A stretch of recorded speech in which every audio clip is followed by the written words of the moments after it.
réel. Karine, très amoureuse de Piwele, mais aussi en colère, celle-ci décide d'agir et dit qu'elle ne sera pas la seule perdante dans cette histoire. Le problème, c'est que je pense qu'il ne m'a jamais aimé, au fait. Il ne m'a jamais aimé. Tout ce qu'il voulait, c'était faire des enfants avec moi. Et pourtant, tu sais à quel point je suis folle amoureuse de lui. Je l'aime, Godot. Je l'aime. Pourquoi il m'a fait ça, Dorian? Pourquoi?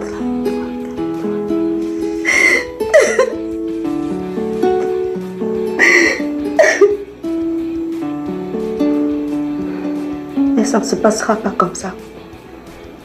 C'est trop facile pour lui. Je ne serai pas la seule perdante dans cette affaire. Attends. Que comptes-tu faire maintenant? Tu verras quand je vais agir. Pendant ce temps, Wafo par je sais quel miracle a trouvé où Eliane vit. Celui-ci lui présente des excuses. Chose qu'elle accepte juste pour se débarrasser de lui. Heureux, Wafo avance sur Eliane en lui appelant chérie. Ce dernier reçoit une bonne gifle et lui demande de sortir de sa maison. Wafo lui dit qu'il veut juste voir son enfant, Eliane dit non. Wafo dit alors qu'il ne bouge pas sans voir son enfant. Qu'est-ce que tu fais ici? Tu veux quoi? Non mais, qui t'a indiqué ma maison?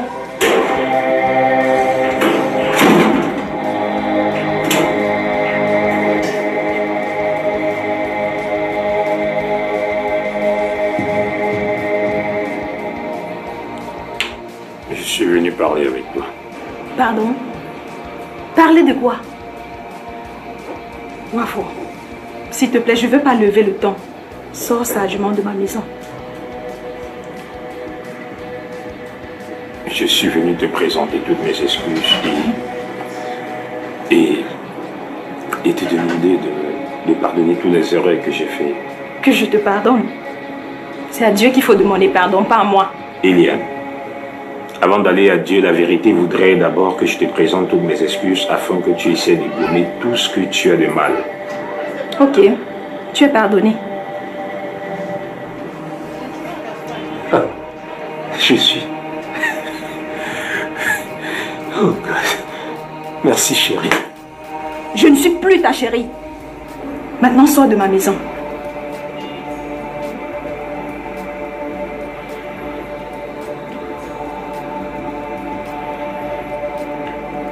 J'ai appris que tu as accouché. Eliane sait dire désormais que tu es la mère de mon enfant. Quoi? Ça, c'est un lien inséparable, Eliane. Attends un peu. Tu penses vraiment que je peux avoir un enfant avec toi? Non, mais regarde-toi. Tu es très moche. Si le problème, c'est que je suis moche, écoute, je vais aller voir un raseur, porte de coiffe. Wafo, sors de ma maison, s'il te plaît. Je veux pas les problèmes. Je veux voir mon enfant. Même si tu ne m'aimes plus, c'est mon enfant. Tu ne le verras pas. Parce que ce n'est pas ton enfant. Qu'est-ce que tu racontes? C'est mon enfant, Eliane. Je ne partirai pas d'ici sans toi et mon enfant. Wafo, sors. Ouais, pardon. Sors. Ouais. Je ne vais pas d'ici. Je resterai là. Même si toi, tu ne veux plus de moi, au moins mon enfant a besoin de moi.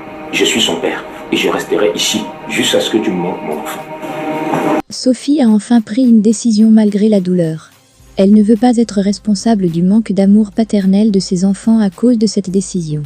Elle a donc décidé qu'on libère Bill. Soulagé, Monsieur Mbarga remercie infiniment Sophie. Cependant il y a un « mais », je dis bien un « mais », dans cette affaire. Vous écouterez par vous-même la réaction de Monsieur Mbarga après cette annonce du commissaire. Il est très comique parfois ce monsieur, MDR. Bon, je vous écoute. Mon commissaire, je suis blessée dans mon âme. Je souffre énormément. J'ai même la peine à fermer les yeux la nuit.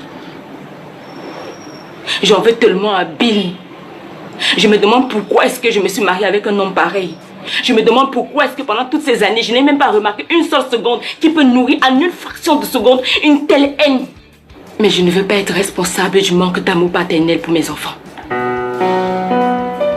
Je ne veux pas ne pas avoir de réponse demain quand ils vont me demander où est leur père. Je ne veux pas être celle qui participe à son malheur. Alors uniquement pour mes enfants, mon commissaire. Je pardonne à Bill, juste pour qu'il n'aille pas en prison. Merci Sophie. Merci Sophie, merci. Merci beaucoup. Tout au fond de moi, j'ai toujours su que tu étais une femme respectable, une femme digne au grand cœur. Merci encore. Il faut avoir vraiment un cœur en or pour pardonner un tel acte. Mais je crains qu'il y ait un souci tout de même. De quel encore? Le ministère public s'est saisi de cette affaire parce que le nommé Tamo, que Bill a engagé, était très recherché par la justice. Le procureur a ordonné qu'on le défère ce matin ainsi que Bill. Non, c'est impossible. Oui, malheureusement.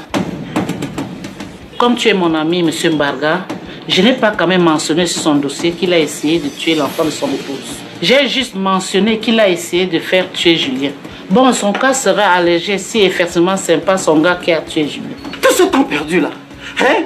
Tous ces efforts là, c'était donc pourquoi? Je suis désolé. Non.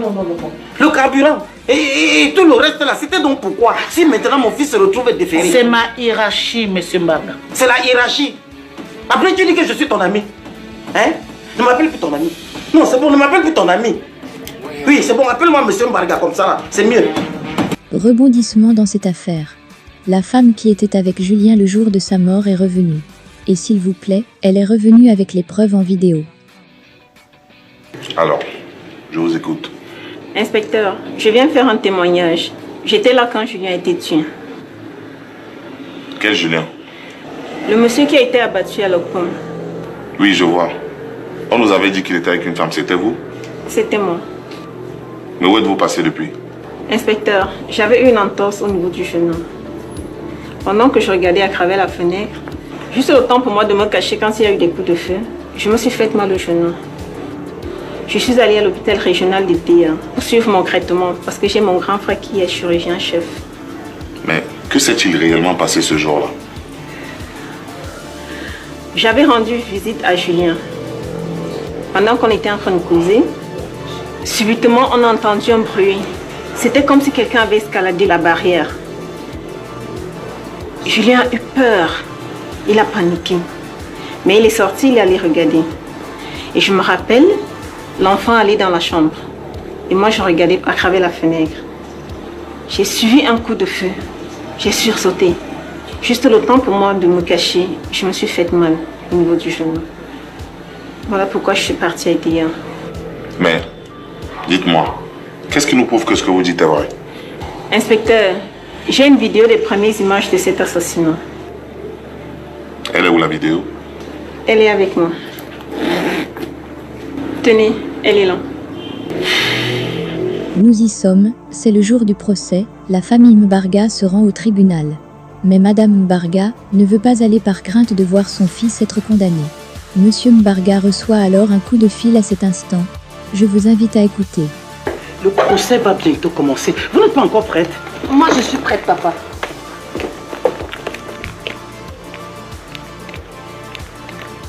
Hélène, tu ne viens pas avec nous? Je ne peux pas supporter d'assister à la condamnation de Bill. Je risque d'avoir un AVC. Donc tu es déjà sûre qu'on va le condamner? Chérie, je sais que tu as des relations. Mais ce que Bill a fait est très grave. Il y a eu mort d'homme.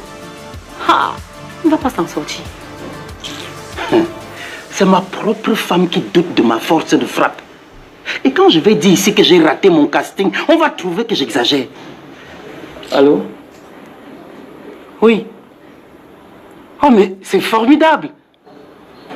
Oui. J'y vais tout de suite. Oui mon commissaire, merci. C'est le commissaire. Il y a une dame qui a la vidéo de l'assassinat de Julien. Elle va témoigner au procès tout à l'heure. En faveur de Bill? Je ne dis plus un seul mot devant cette femme qui me sous-estime. Allons, je t'expliquerai tout en route. Restée à la maison, la femme de Monsieur Mbarga, vu qu'elle n'a pas de nouvelles du procès, craint déjà le pire. Juste à l'instant, son mari revient à la maison, avec la décision du tribunal. Je vous laisse écouter par vous-même. Et dites-nous en commentaire, si selon vous la décision était bonne ou mauvaise. Si Mbarga traîne comme ça veut dire que ça s'est très mal passé au tribunal. Maman, s'il te plaît, arrête d'être pessimiste. J'ai le cœur suspendu. J'ai un mauvais pressentiment. J'ai trop peur, ma fille, j'ai trop peur. Je ne sais pas pourquoi on ne nous a pas informé de la date du procès. Je serais allé là-bas au lieu de rester ici stressé pour attendre le retour des autres.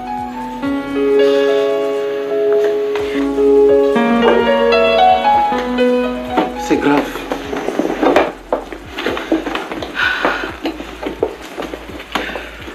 Ils ont condamné Bill à 15 ans de prison. Mon fils, comment ça, 15 ans? 15 ans, j'étais sûre, j'ai bien su que j'ai eu les mauvais pressentiments sur la fille. J'étais sûre que tu ne pouvais rien faire pour lui. Bill obtient 15 ans de prison. Hélène dans les pleurs rejette tout sur son mari. Vraiment les femmes, c'est vrai ça fait mal, mais est-ce la faute de Mbarga? En tout cas, ne manquez pas, le prochain épisode restez connectés sans oublier de vous abonner. Merci.